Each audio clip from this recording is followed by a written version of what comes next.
Let us all clap. The human body is always treated as an image of society, and there can be no natural way of considering the body that does not involve at the same time the social dimension. This is a book by anthropologist Mary Douglas, who expressly studied the expressive and symbolic nature of tattoos. Tattooing has been going on since around the Bronze Age. In 1990, a body was found to be 5,212 years old, covered in 57 tattoos. This was not entirely unusual at the time, and throughout the years, tattoos have come to symbolize different things. Whether that be a symbol in society of a social place, or just a charm for good luck. Ray Bradbury's Illustrated Man and Illustrated Woman have greatly inspired tattoo culture in the United States from the 1950s and onward. Using these two short stories by Ray Bradbury, I would like to draw attention to the proposition that tattoos used as a form of social creativity challenge the necessity and fixity of all forms of identity. To begin, The Illustrated Man was published in 1950, and The Illustrated Woman was published in 1964. The Illustrated Woman is a lesser-known story, and I believe the background information of the time period answers why. In the 20th century, people weren't really getting tattoos as often as you see now.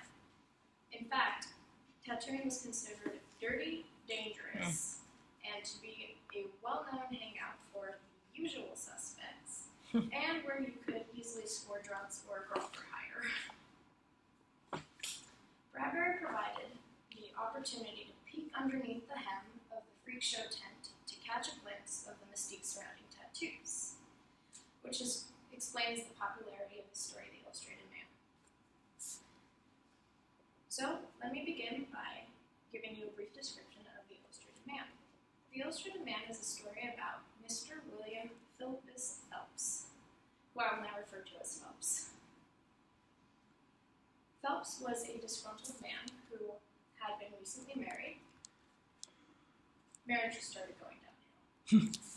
He starts gaining weight, and his wife looks at him less and less. So in order to get some control over what he feels like he's losing, he seeks out a tattoo parlor. The tattoo parlor is run by a witch who says, upon meeting him, that she knows the deep past and the clear present and the even deeper future. Her eyes nodded into the blindness, face lifted to this unseen man. It is on my flesh, I will paint it onto yours too. You will be the only real illustrated man in the universe. I'll give you special pictures you will never forget, pictures of the future on your skin.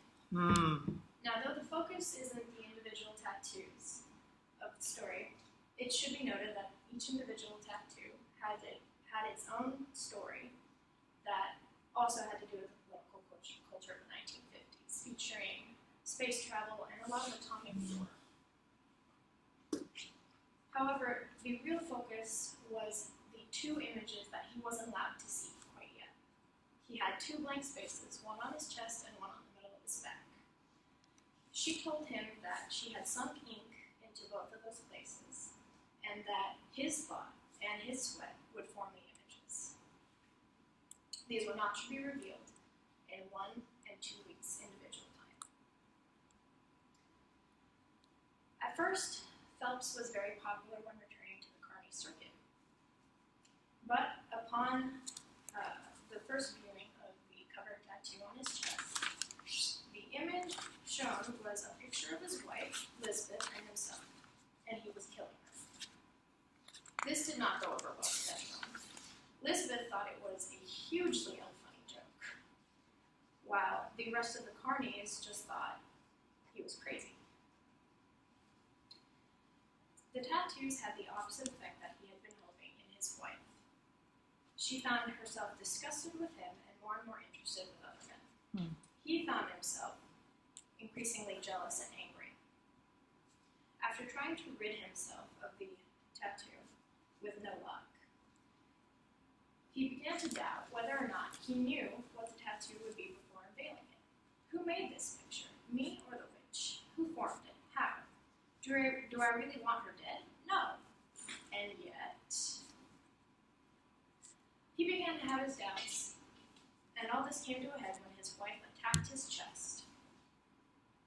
Upon this, he grasped her by the neck and strangled her, perfectly in sync with the tattoo on his chest. Remembering the last words the witch had spoken to him. I will sit here for the next 2 weeks and think how clever my pictures are, for I make them fit each man himself and what is inside him. At this time, the illustrated man struck a nerve, reinforcing the prejudices already held by most of the communities towards tattooed people. It also challenged people's ideas of free will and whether or not actions are ever predetermined. The illustrated man's ironically beautiful tattoos were, in fact, his demise. While we all know that the end of our earthly existence will occur upon the death of the body, the message that Bradbury seems to be conveying is that the body is also our fate, between birth and extinguishment.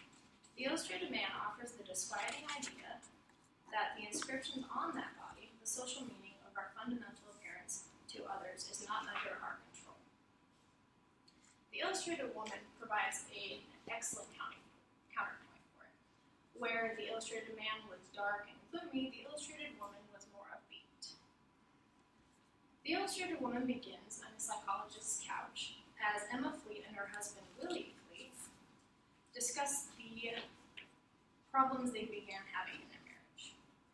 They had met at a carnival where Emma Fleet was a slightly overweight woman, and Willie Fleet was the guess your weight man, who was immediately fascinated by her large girth. It's actually what attracted him. You're not fat, he said. You're large. You're big. You're wonderful. Michelangelo would have loved you. Titian would have loved you. Da Vinci would have loved you. They knew what they were doing in those days. Size. Size is everything. Now, of course, Willie Fleet was 3 feet tall and 60 pounds soaking wet, so you can imagine that they were not to look at. He was also a tattoo artist who was striving to find the perfect canvas. She gladly accepted the task, and they were married. 10,000 hours of work later, the masterpiece was complete. And Willie Fleet found himself depressed at having completed his life's work, while Emma found herself self-conscious about whether or not he would begin searching for a new canvas. This is the problems that faced them in Dr. George's office. So he concluded the answer was to destroy the masterpiece. It seemed simple enough to both of the Fleets, who were overjoyed by the simple solution. So Emma Fleet decided to thank the doctor by sharing the masterpiece. She gazed at the continental vastness of the woman, upon which nothing whatsoever was stitched, painted, watercolored, or in any way tattooed. Naked, unadorned, untouched, unlined, unillustrated. It seemed to the doctor that both of the Fleets shared a common delusion. Emma Fleet believed that the tattoos were there, and Willie Fleet believed that he had placed them there. So his simple solution was in suggesting that the masterpiece could be erased or destroyed, and that Emma could once again become a clean, inviting canvas if she needed to be. When the work was finished, this is what she looked like.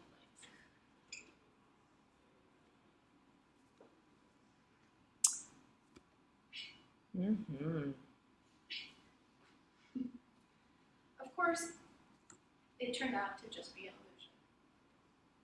The illustrated woman is a great counterpoint for the illustrated man because it seems to imply that one's fate is not set in stone, not predetermined, and the tattoos are just symbols of act and appreciation, which is basically what the tattoo community is all about.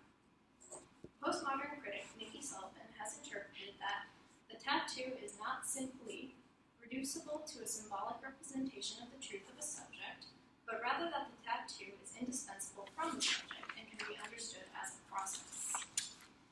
In conclusion, I myself bear a few tattoos, and I hope that the prejudices in a former society are being rewritten and replaced. Right now, now we're seeing more doctors, mayors, academics, and even priests with tattoos. Prejudices still exist in our society,